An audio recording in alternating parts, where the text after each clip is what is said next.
What a relentless year.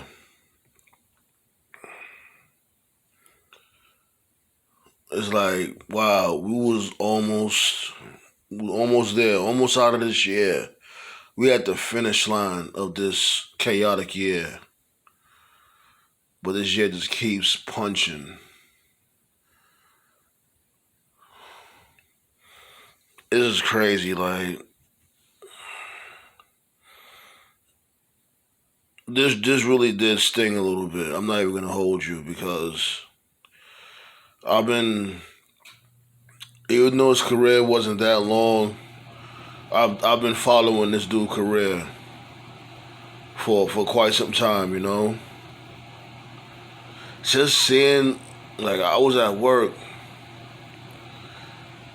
and I went on my lunch break and I follow this dude, Marshall Among Men, this guy. Yeah, excuse me, like this is crazy. This is just so crazy, but I follow Braun Strowman, and he posted a pic with the Wyatt family, like they was all sitting on the couch, acting goofy. I ain't think nothing of it. I'm like, okay, this is pretty random. Why is he? I'm guessing he probably figured like he just missed the Wyatt family, maybe, but something told me to read the caption or whatever, and I'm like, wait, what? Nah, I didn't just read what I just thought I read. And he really was saying that Brodie is gone. Brodie is just gone, just like that. 41 years old. My God.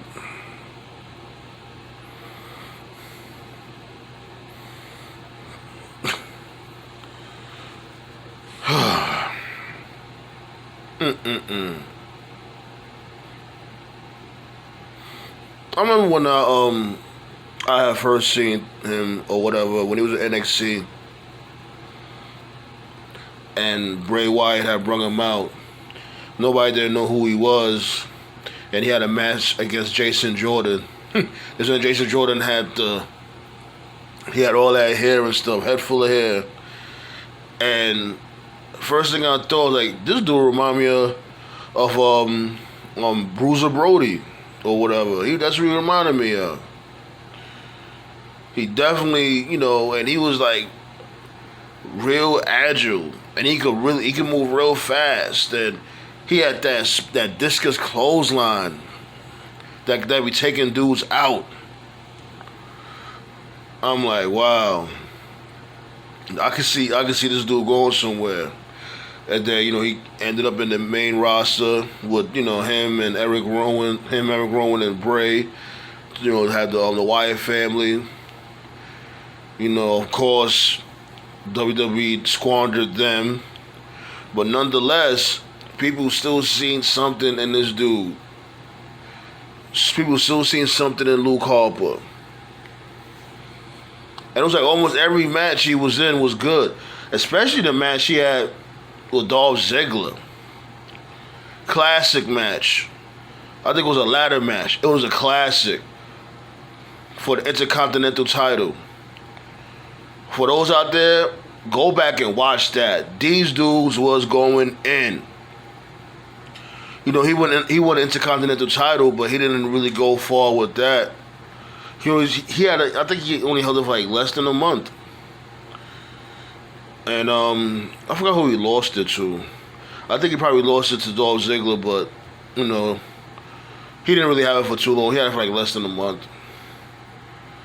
And people was always saying like, yo man, this dude needs a push. This dude needs a push.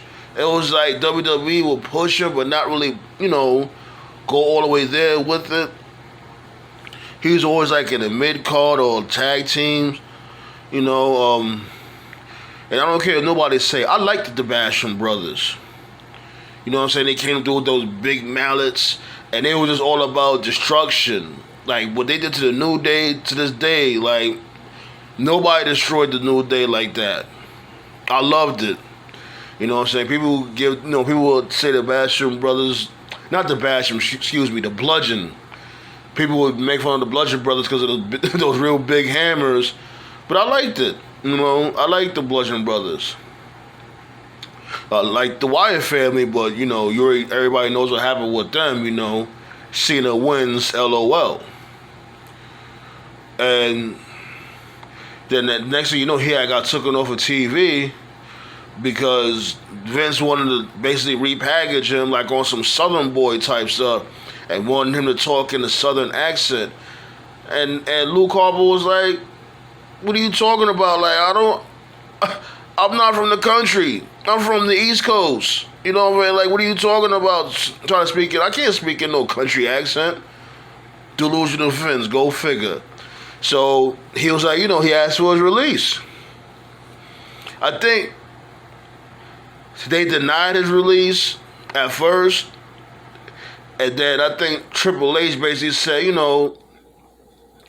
just let these people go. Like, why are you just holding on to these people? Just let them go. And Vince was like, hell, let them go.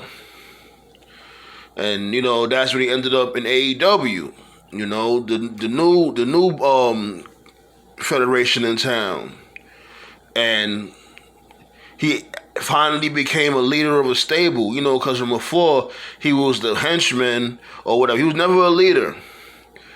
But he became a leader of this stable called the Dark Order. And, he changed his name and everything. Brodie Lee, the Exalted One. Mr. Brodie Lee. And he just catapulted, not to where he needed to go, but, far enough. So he did win the mid-card title. He won the TNT championship, and his characters even showed range. Like, when it came to shows, like, being the Elite, like, you saw a little comedic side to him, too. Like, he was so serious, but, like, on the comedic type of... Like, he reminded me a little bit like Shredder from the Ninja Turtles cartoon. Like, when it came to his comedic, antics with the rest of the Dark Order. And the other dude, Silver, and the other guy, I forgot the other guy's name. They reminded me of like a Bebop and Rocksteady. And I ain't gonna lie, at first I was saying like, why are they doing this with the Dark Order? Like, they supposed to be taken serious. They got them like a comedic, like on some comedic type stuff. But it actually worked after a while. It was entertaining. I was like, wow, they made it work.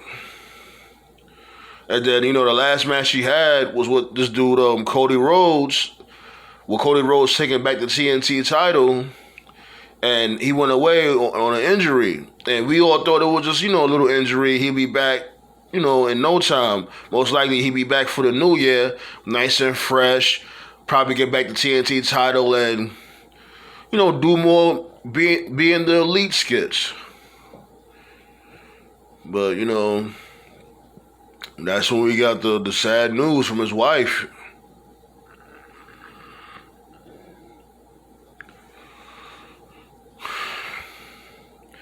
And it wasn't even COVID related. He just had a problem with his lungs.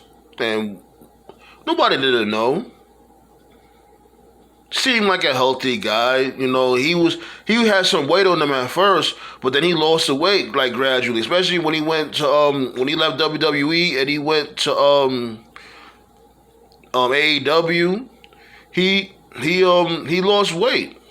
Got more fit, Probably started eating right, eating better. But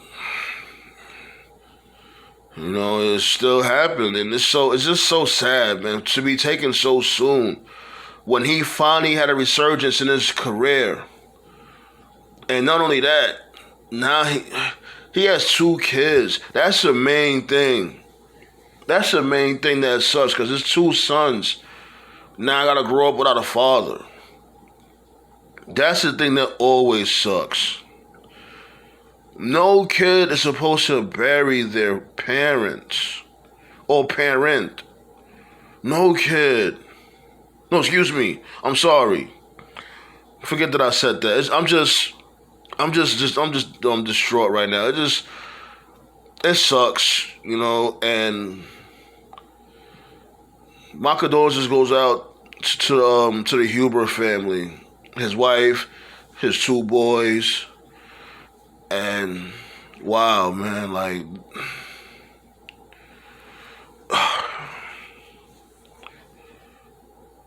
just my condolences. We're definitely gonna miss you, John Huber.